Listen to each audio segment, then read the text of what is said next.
जब तक हरक सिंह रावत जी, यशपाल आर्य जी भारतीय जनता पार्टी में थे, 2016 में जब वो भारतीय जनता पार्टी में आए तब उनको कोई आपत्ति नहीं थी।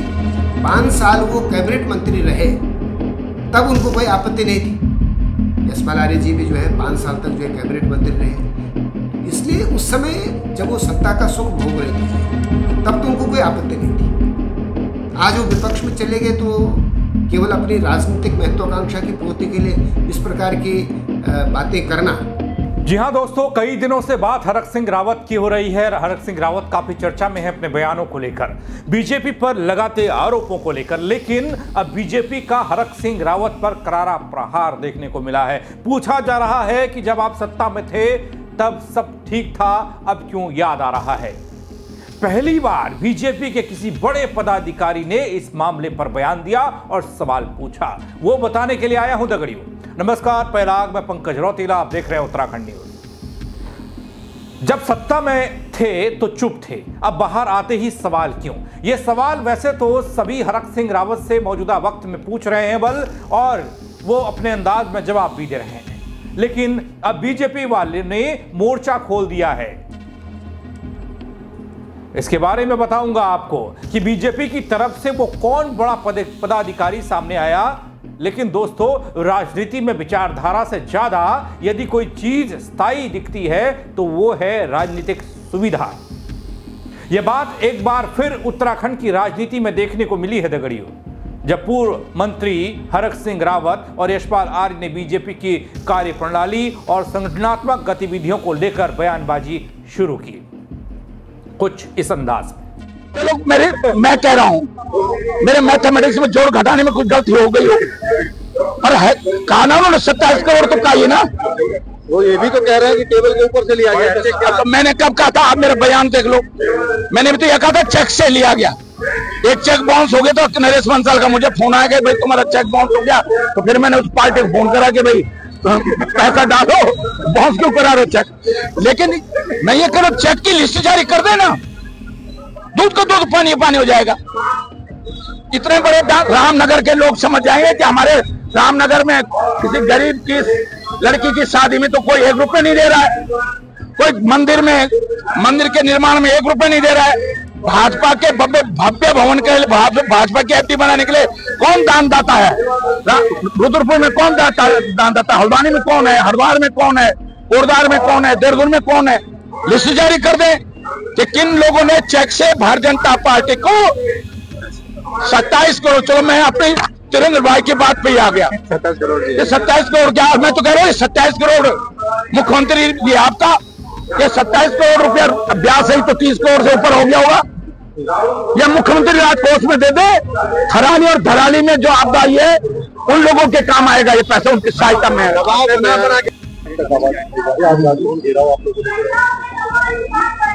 कानून व्यवस्था पूरी तरह ध्वस्त हो चुकी है, चरमरा चुकी है। भाजपा के राज में कानून नाम की कोई चीज नहीं रही। अपराधी बेखौफ है, आम आदमी डर और भय के साए में जी रहा है। और जो पंचायतों में चुनाव में जो देखने को मिला है, हम गवाह हैं। और जिस तरह से पंचायत चुनाव में नैनीताल में खुलेआम सरेआम दिन दहाड़े जिला मुख्यालय माननीय उच्च न्यायालय जहाँ पर हो, वहाँ पर कितना बेखौफ होकर अपराधी प्रवृत्ति के लोग, जिन्हें पूरा संरक्षण सरकार का रहा है, जिन पर पुलिस प्रशासन के का हाथ रहा है, पुलिस प्रशासन की संलिप्तता दिखाई देती है, अपहरण कर लिया जाता है। बेताल घाट में खुलेआम गोलियां चलती हैं, दोराहाट में भी ये देखने को मिलता है। और पूरे प्रदेश में पंचायती चुनाव में अराजकता का, तानाशाही का बोलबाला देखने को मिला है। आज हमारे आम जनता अपनी फरियाद को लेकर थाने में जाने में कतराते हैं, डरते हैं। उनकी एफआईआर तक दर्ज नहीं हो रही है। और लगातार भारतीय जनता पार्टी की संलिप्तता, चाहे बलात्कार हो, चाहे हत्या हो, चाहे आत्महत्या का विषय मामला हो, सरकार के लोग, सरकार के चुने हुए प्रतिनिधि हों या सरकार के जो संगठन के प्रमुख नेता इसमें संलिप्त दिखाई देते हैं। और भारतीय जनता पार्टी सरकार कोई कदम नहीं उठाती है।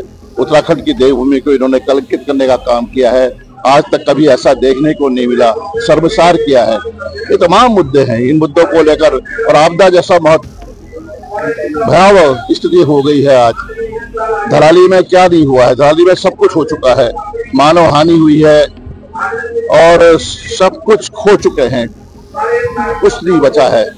लेकिन इमदाद के नाम पर क्या मिला उन्हें? धराली में भी यही घटना भयानक रूप ले चुकी है। लोग भय के साए में, डर के साए में जी रहे हैं, सरकार की ओर से कोई सुनवाई नहीं हो रही है। तमाम मुद्दों को लेकर आज ही नहीं, लगातार हम सड़कों पर उतरेंगे। जनता के जो मुद्दे हैं, जो आज की आवाज, उनकी आवाज है, उसको प्रमुखता से उठाने का काम हम सब लोग, कांग्रेस परिवार एकजुट होकर इस लड़ाई को लड़ेगा। देखिए, ये लड़ाई कोई राजनीति सत्ता पाने की लड़ाई नहीं है।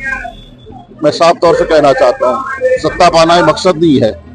भारतीय जनता पार्टी कुशासन से भ्रष्टाचार चरम सीमा पर है, जिस तरह से विकास अवरुद्ध हो चुका है, जिस तरह से आपदा से पूरा प्रदेश प्रभावित है, सरकार खामोशी से सब कुछ देख रही है, कोई कदम नहीं उठा रही है। तो इन्हीं मुद्दों को लेकर हमने सड़क पर उतरने का फैसला किया है। ये लड़ाई धर्म युद्ध है। इस लड़ाई को मजबूती के साथ पूरा परिवार, कांग्रेस के हमारे सीनियर लीडर मिलकर तमाम अपने कांग्रेस परिवार के सदस्यों के साथ इस मुद्दे को आगे बढ़ाएंगे। और निश्चित रूप से आज देहरादून राजधानी में हमने कूच करने का फैसला लिया है। ये पूरे प्रदेश में ये अलग कांग्रेस के कार्यकर्ता जगाएंगे और भारतीय जनता पार्टी का जो असली चेहरा है उसको बेनकाब करेंगे। लेकिन दगड़ियों, इस बार चुप रहने वाली बीजेपी ने सीधे और तीखे लहजे में जवाब दिया है। पार्टी संगठन के एक वरिष्ठ पदाधिकारी ने दो टूक कह दिया है, जब ये नेता मंत्री का सुख भोग रहे थे तब उन्हें कोई दिक्कत नहीं थी।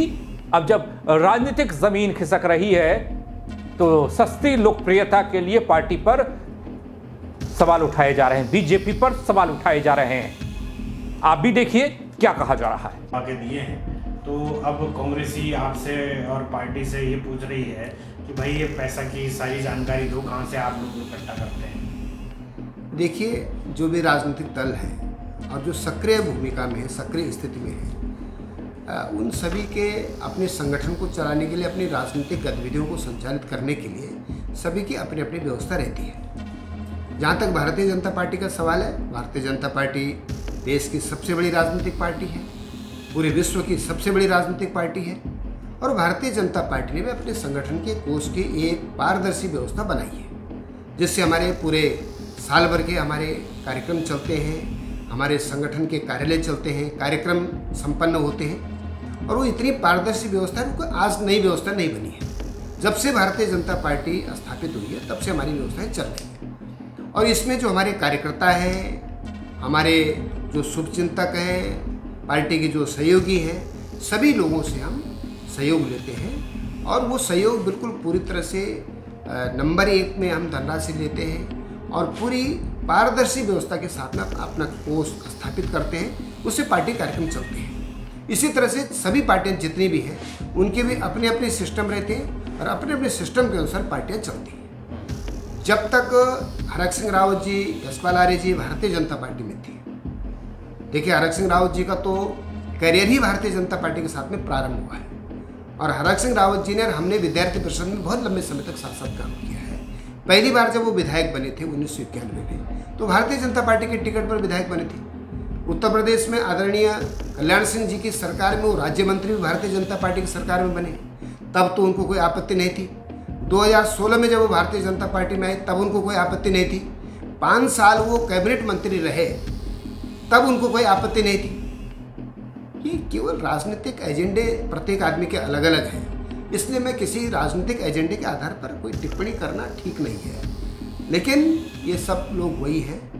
यशपाल आर्य जी भी जो है 5 साल तक जो है कैबिनेट मंत्री रहे, भारतीय जनता पार्टी के कार्यकर्ता के रूप में रहे। इसलिए उस समय जब वो सत्ता का सुख भोग रहे थे तब तो उनको कोई आपत्ति नहीं थी। आज वो विपक्ष में चले गए तो केवल अपनी राजनीतिक महत्वाकांक्षा की पूर्ति के लिए इस प्रकार की बातें करना, मुझे लगता है इसमें कोई आधार नहीं है। पार्टी अपने सिस्टम से चल रही है, पूरी पारदर्शी व्यवस्था से चल रही है और किसी के आरोपण प्रत्यारोपों से इस पर कोई फर्क नहीं। तो दगड़ियों, सुना आपने, बीजेपी अब उल्टा हरक सिंह रावत को कटघरे में खड़ा कर रही है और सवाल पूछने लगी है। बीजेपी के पदाधिकारी ने साफ किया कि बीजेपी में संगठन के कार्यक्रम और गतिविधियां पूरी तरीके से पारदर्शी रूप से इकट्ठा किए गए पैसे से चलाई जाती हैं और हर कार्यकर्ता इसका हिस्सा होता है। हर कार्यकर्ता इसका हिस्सा होता है। यह हरक सिंह रावत और यशपाल आर्य ने भी जिक्र किया था कि जब वो बीजेपी में थे तो उन्होंने भी चंदा इकट्ठा किया था, वो भी उसका हिस्सा थे। जो 30 करोड़ रुपया एफडी बनी है भाजपा को चलाने के लिए, मैं भी उसमें वन मंत्री था, मैंने भी 1 करोड़ से अधिक दिया उसमें पैसा। सब खनन माफियाओं से तुला के दिया मैंने भी, मेरे पे भी दोस्त है, मैं तो कह रहा हूं मेरी भी जांच होनी चाहिए।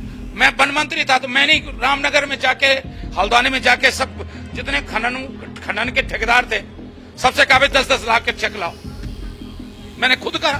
देखिए हमने भी चेक से पैसा दिया है,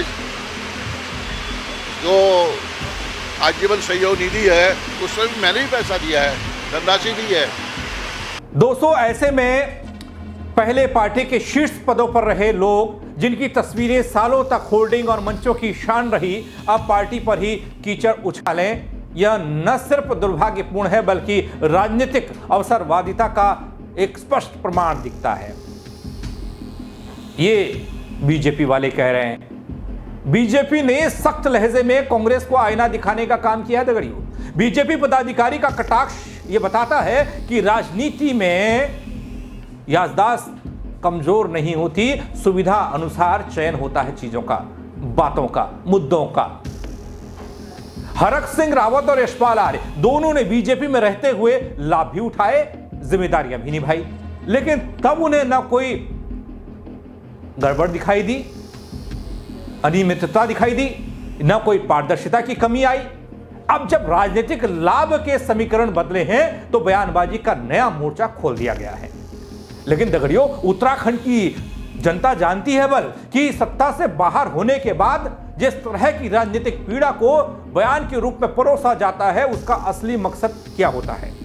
अब बीजेपी का जवाब साफ है और आक्रामक भी है। कहा गया, पार्टी की कार्य संस्कृति पर उंगली उठाने से पहले अपने कार्यकाल का आईना भी देख लिया जाए। राजनीति में आलोचना होनी चाहिए लेकिन सिद्धांतों पर ना कि मौकों पर होनी चाहिए। जी हां, सिद्धांतों पर नहीं, मौकों पर। अगर कोई पार्टी गलत है तो वह तब भी गलत होनी चाहिए बल जब आप उसका हिस्सा होते हैं, और अगर तब चुप रहे तो अब बोलना सिर्फ राजनीतिक अभिनय लगता है, ईमानदारी चेतना नहीं लगती। ऐसा कुछ उत्तराखंड की सियासत में है।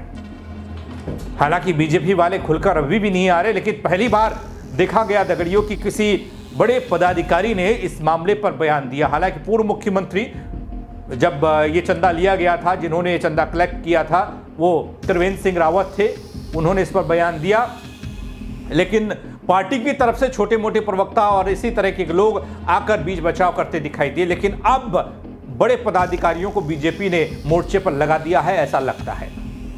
आपको क्या लगता है इस खबर को लेकर? अपनी राय कमेंट के जरिए दे सकते हैं। खबर को लाइक करें और शेयर करना कतई न भूलें। दगड़ियों, मेरे साथ जुड़ने के लिए बहुत शुक्रिया। जय उत्तराखंड। जब तक हरक सिंह रावत जी, यशपाल आर्य जी भारतीय जनता पार्टी में थे, 2016 में जब वो भारतीय जनता पार्टी में आए तब उनको कोई आपत्ति नहीं थी। 5 साल वो कैबिनेट मंत्री रहे तब उनको कोई आपत्ति नहीं थी। यशपाल आर्य जी भी जो है 5 साल तक जो है कैबिनेट मंत्री रहे, इसलिए उस समय जब वो सत्ता का सुख भोग रहे थे तब तो उनको कोई आपत्ति नहीं थी। आज वो विपक्ष में चले गए तो केवल अपनी राजनीतिक महत्वाकांक्षा की पूर्ति के लिए इस प्रकार की बातें करना